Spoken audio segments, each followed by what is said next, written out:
आज मुख्यमंत्री भजनलाल शर्मा पहुंचे पुष्कर। ग्राम पंचायत गराड़ा में विकसित भारत संकल्प यात्रा शिविर में की शिरकत। सरोवर में पूजा अर्चना व ब्रह्मा मंदिर में दर्शन कर प्रदेश में अमन चैन के लिए की प्रार्थना। और प्रदेश में कांग्रेस सरकार को पेपर घोटाले में घेरा, एसआईटी टीम गठन कर जांच की जा रही है। वह मुख्यमंत्री ने कहा कि भ्रष्टाचारियों की सिफारिश करने वालों को भी नहीं बख्शा जाएगा। इंदिरा रसोई के नाम पर जो घोटाला हुआ उसकी जांच करवाई जा रही है। प्रदेश के किसानों के लिए जन कल्याणकारी योजनाओं का प्रत्येक किसानों को लाभ देकर मजबूत करने के लिए दिए दिशा निर्देश। वह मुख्यमंत्री ने कहा, किसान ही देश को आगे बढ़ाने में महत्वपूर्ण योगदान देते हैं।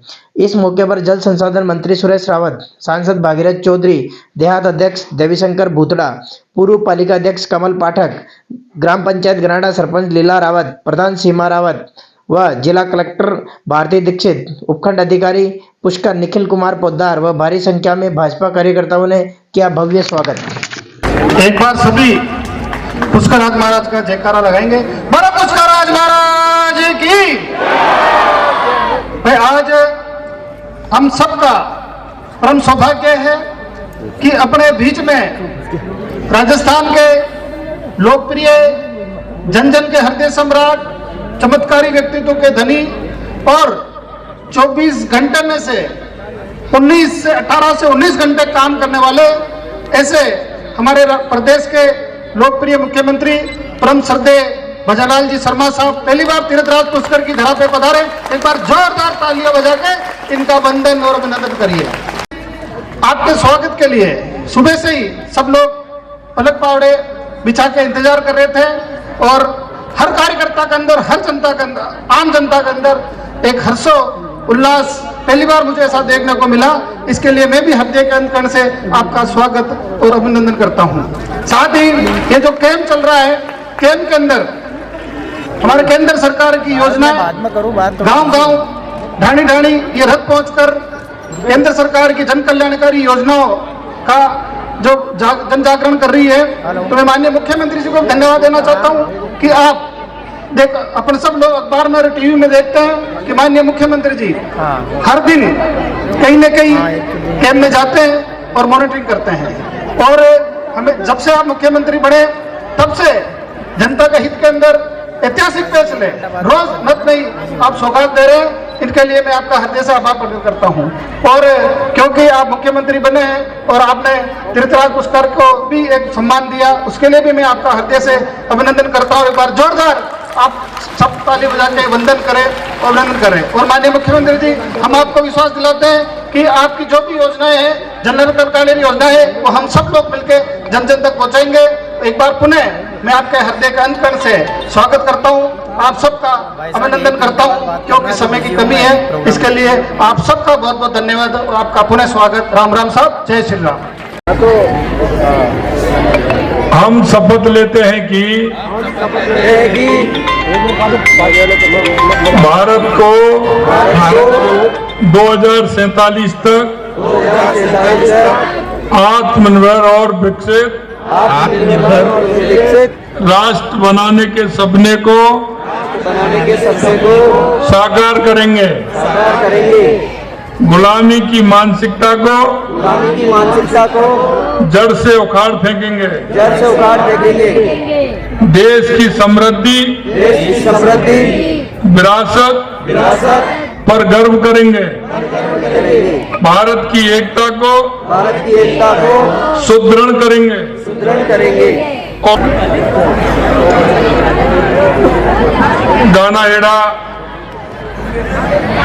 के विकसित भारत संकल्प यात्रा के शिविर में सामने से आप तो साइड दे रखे नहीं यार, आपके अपने ही तो उससे क्या हुआ यार, लोक लाडले अरे चल रहा होगा यार। और कैबिनेट मंत्री हम तो देखेंगे सम्मानीय सुरेश रावत जी, और यही तो लास्ट है और क्या है। आपके अपने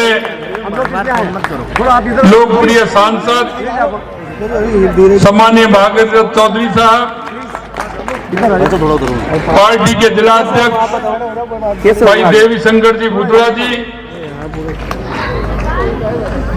हमारी प्रधान श्रीमती सीमा रावत जी, प्रधान रामचंद्र जी ठाकर साहब, सरवर सिंह जी रावत, जिला परिषद सदस्य महेंद्र सिंह जी, लीला देवी जी और हमारे इस पुष्कर पालिका के अध्यक्ष भाई कमल पाठक जी, मंच पर विराजमान सभी हमारे वरिष्ठ नेतागण, पदाधिकारी और मेरे सामने विराजे मेरे पूजा योग बुजुर्गों, नौजवान दोस्तों और इतनी बड़ी संख्या में आई मेरी माता और बहनों, सभी को मैं नमस्कार करता हूं, सभी को मैं प्रणाम करता हूं। मैं आज अपने आप में अभिभूत हूं क्योंकि मैं तीर्थराज पुष्कर और ब्रह्मा जी की धरती पर आया हूं। मैं तीर्थराज पुष्कर और ब्रह्मा जी को भी मैं नमन करता हूं। सभी तीर्थों के राजा पुष्कर जी की ये झील, इसमें डुबकी लगाए बिना कोई तीर्थयात्री नहीं रहता और यहां की पवित्रता दुनिया में प्रसिद्ध है। प्रदेश के हृदय में बसा ये ऐतिहासिक नगर अपनी संस्कृति, शिक्षा और पर्यटन को आगे बढ़ाने का काम करता है। अरावली पर्वत से घिरे शहर के अंदर युवाओं की चिंता करते हैं। हमेशा वो कहते हैं कि किसान आगे बढ़ेगा तो देश आगे बढ़ेगा, क्योंकि किसान कहते हैं ना, कहावत है कि हारी जंग पर कौन लड़ता है। ये किसान ही है फल को पैदा करता है। अगर इसको समय पर पानी नहीं मिला, बिजली नहीं मिली तो किसान को परेशानी होगी।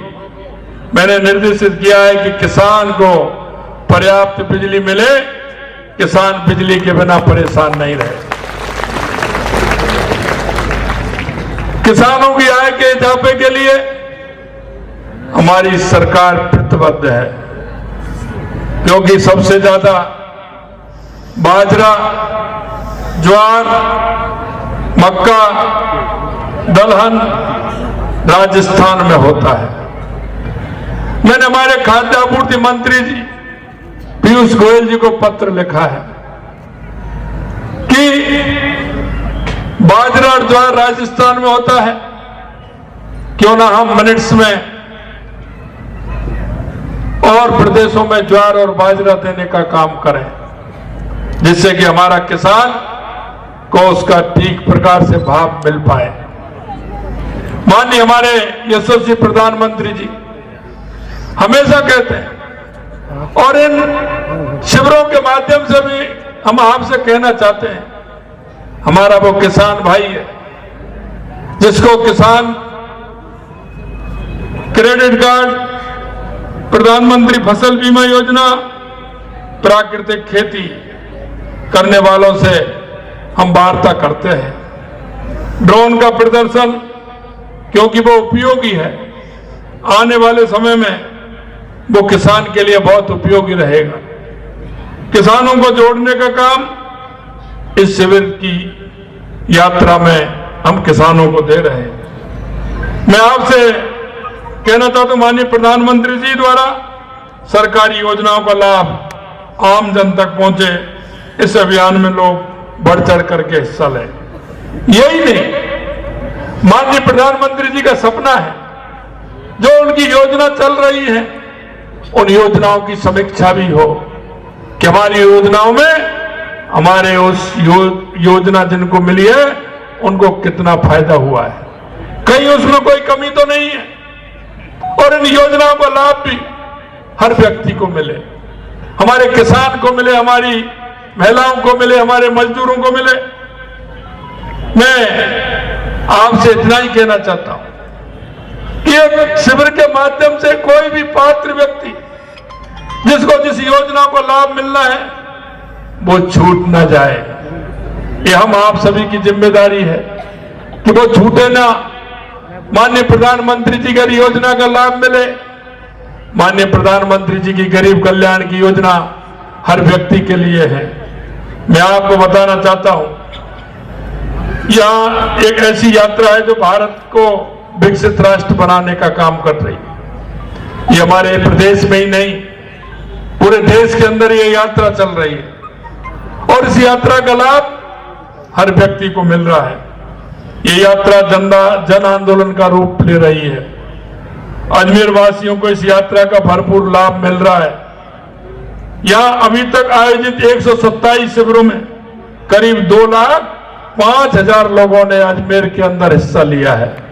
यही नहीं, करीब 42,000 लोगों की टीबी की जांच अजमेर के अंदर हुई है। करीब 70,000 आयुष्मान कार्ड इस शिविर के माध्यम से बने हैं। मेरा भारत स्वयंसेवकों में करीब 9,000 पंजीकरण हुए हैं। करीब 7,500 किसानों को क्रेडिट कार्ड बने हैं। प्रधानमंत्री उज्ज्वला योजना में करीब 4,000 लोग लाभान्वित हुए हैं। मैं आपसे निवेदन करना चाहता हूं, जो हमारे किसान भाई थे, हम किसान सम्मान निधि देने का काम माननीय देश के यशस्वी प्रधानमंत्री जी ने किया है।